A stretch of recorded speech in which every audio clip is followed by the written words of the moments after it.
Okay, today we're going to do a video on 2015 Kia Soul. We're going to be removing the front wheel brake caliper and checking the brakes. Show you how to do that, and if they need replacing, we'll include that in the video, and I'll be right back. Okay, we're going to begin this video assuming that you know how to remove the wheel. Of course, first jack up the vehicle and use a trusty jack stand. Remove the wheel before you get started. You will be needing a 1 3/16 inch socket to fit your lug nuts. These have been changed from the ones with the silly thin tin coating on them to a more suitable solid lug nut. To remove the caliper, we will use a 14mm socket.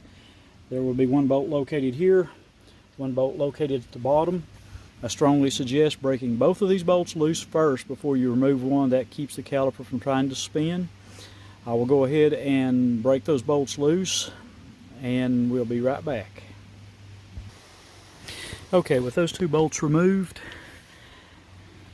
this one, the one on the bottom, I will see if I can persuade the caliper to come off, which is pretty easily done, since I'm not going to be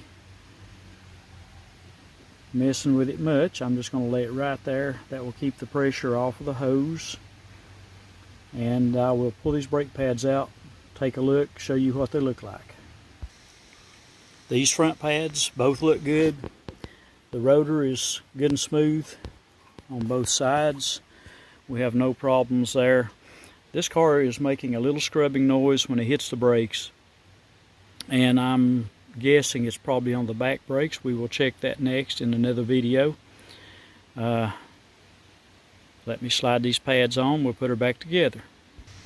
Okay, I might mention while I had the caliper off, your two slides here on the inner part, I always slide those back and forth, make sure that they move freely. If you feel that there's any drag whatsoever, pull those out, put some good heat resistant or silicone grease on those and slide them back in, making sure that the rubber around the edge snaps back onto the outer side of that bolt.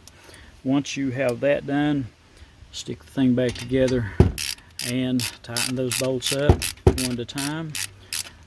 Most of the time they will tighten without having to hold the inner section. If they don't, you can usually grab it with the little power pliers or a wrench. Put a wrench on the thing, tighten them up. And this one's spinning a little bit, so I will lay this phone down so that I can tighten those two back up, and we'll put the wheel back on. Thank you. Alrighty, got her stuck back on. I'll put the wheel back on, lug nuts.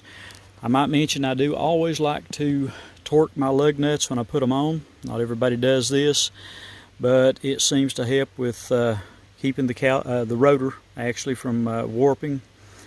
And so I'll take care of this, and we'll be back in a few, make another video and do the back side. Thank you. Bye-bye.